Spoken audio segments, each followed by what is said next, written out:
প্রিয় আমি, তুমি হাজারো চেষ্টা করেও সবার মনের মতো হতে পারবে না, কিন্তু তুমি অন্তত তোমার নিজের মনের মতো হও।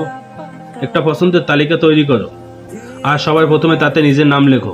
বিশ্বাস করো নিজেকে, তুমি যথেষ্ট সুন্দর। বুঝতে শিখো তোমার হাত ধরার যোগ্য শক্তিশালী হাত সবার হয় না। তুমি বিশ্বাস করে ঠকছো, কষ্ট পেও না, বরং গর্ব করো যে তুমি কাউকে ঠকাওনি। দিন শেষে অন্তত তুমি আয়নার সামনে চোখ তুলে দাঁড়াতে পারো। আজ হয়তো সময়টা খারাপ, কিন্তু সারা জীবন থাকবে না। তবে আজ যাদের চিনে নিলাম তাদের সারা জীবন মনে থাকবে।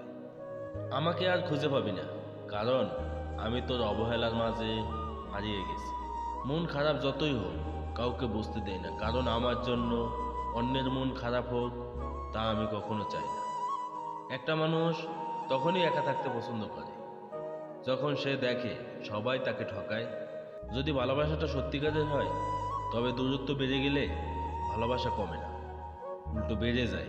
ভুল করে হলেও যাকে একবার ভালোবেসে ফেলা যায়, শত চেষ্টা করেও তাকে মন থেকে কখনো ঘৃণা করা যায় না। যখন আধারে পথ হারিয়েছি তুমি ছিলে হাতটা ধরে, যখন ছিল না কেউ আমার পাশে তুমি আমায় করেছিলে আপন। তবুও তুমি নেই আজ আমার পাশে, হারিয়ে গেছো বহু দূরে। তোমাকে ঠিক ততটাই ভালোবাসতাম যতটা ভালোবাসলে তোমার কথা মনে পড়লে কাঁদা যায়।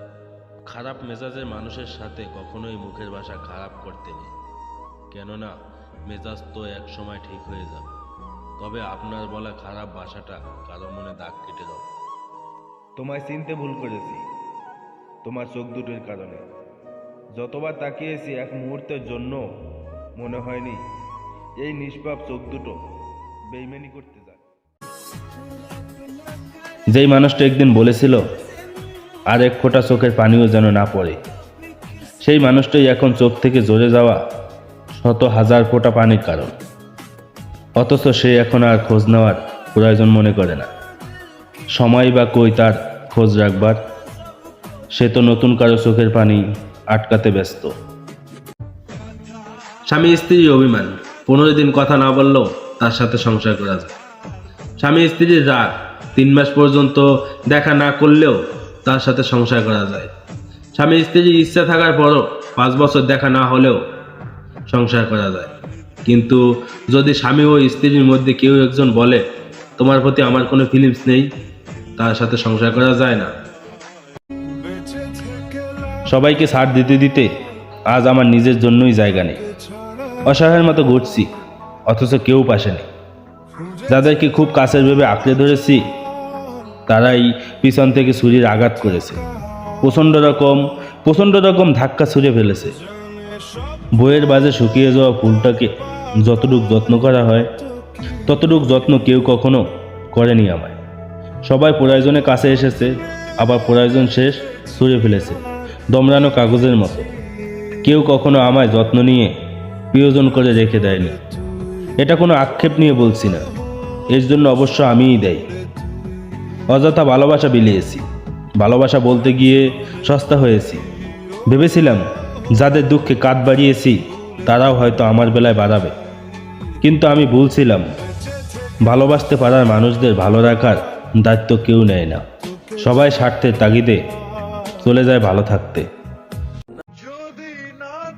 ঠিক রাত 2টা বাজে।